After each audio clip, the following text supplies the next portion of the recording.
Bismillahirrahmanirrahim. Assalamualaikum warahmatullahi wabarakatuh. Halo teman-teman, perkenalkan nama saya Putri Jindu Cahyani dari program studi Pendidikan Biologi Universitas Muhammadiyah Sukabumi. Nah, di sini saya akan melakukan bagaimana caranya simulasi mengajar atau micro teaching. Assalamualaikum warahmatullahi wabarakatuh. Selamat pagi anak-anak. Alhamdulillahirrabbilalamin, pada kesempatan hari ini kita dapat bertemu kembali dalam mata pelajaran biologi. Anak-anak, sebelum memulai pembelajaran, alangkah baiknya kita berdoa terlebih dahulu. Mari kita berdoa. Alhamdulillahirrabbilalamin. Baik anak-anak, Ibu akan memeriksa kehadiran kalian terlebih dahulu ya. Apakah hari ini ada yang tidak hadir? Hadir semua, Bu. Baik, alhamdulillahirrabbilalamin, berarti hadir semua ya.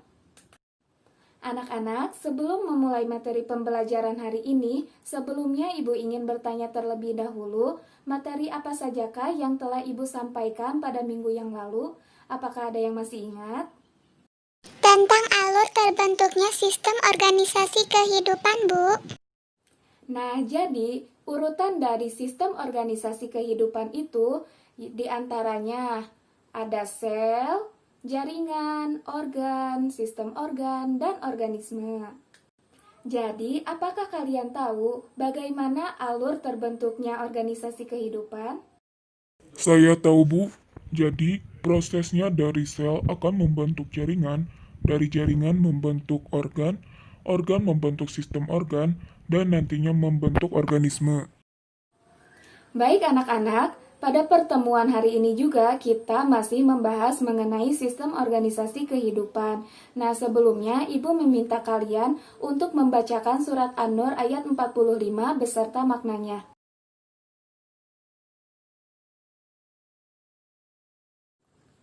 Nah, baik, tujuan dari pembelajaran hari ini, setelah pembelajaran selesai, kalian itu diharapkan mampu menjelaskan bagaimana definisi dari sel, mendeskripsikan organel-organel penyusun dari sel hewan dan sel tumbuhan, serta menganalisis bagaimana perbedaan dari sel hewan dan sel tumbuhan.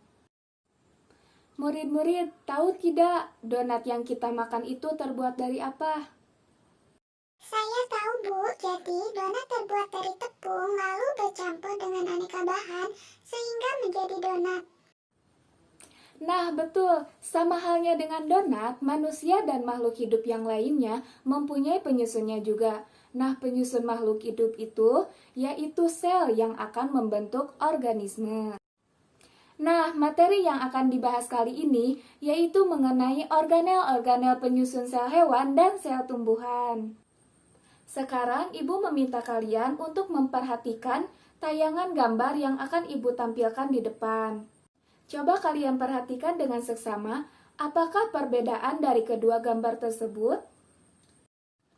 Setelah kalian mencermati tayangan gambar yang telah Ibu sajikan, sekarang Ibu akan membagikan LKPD yang harus masing-masing kelompok isi, serta kalian melakukan diskusi untuk mengidentifikasi apa perbedaan dari kedua gambar tersebut, serta jangan lupa kalian melakukan kajian literatur untuk sebagai perbandingannya.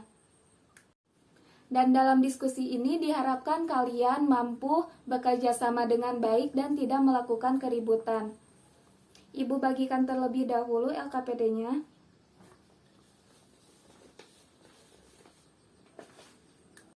Untuk hasil jawaban kelompok dan studi literaturnya, coba kalian masukkan ke dalam LKPD yang nantinya akan kalian presentasikan di depan.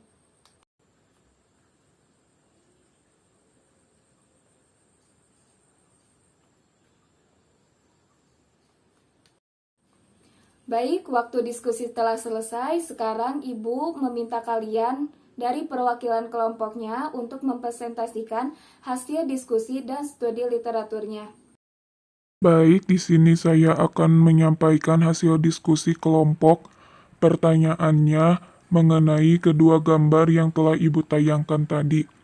Jadi perbedaan kedua gambar tersebut adalah Perbedaan sel hewan dan sel tumbuhan.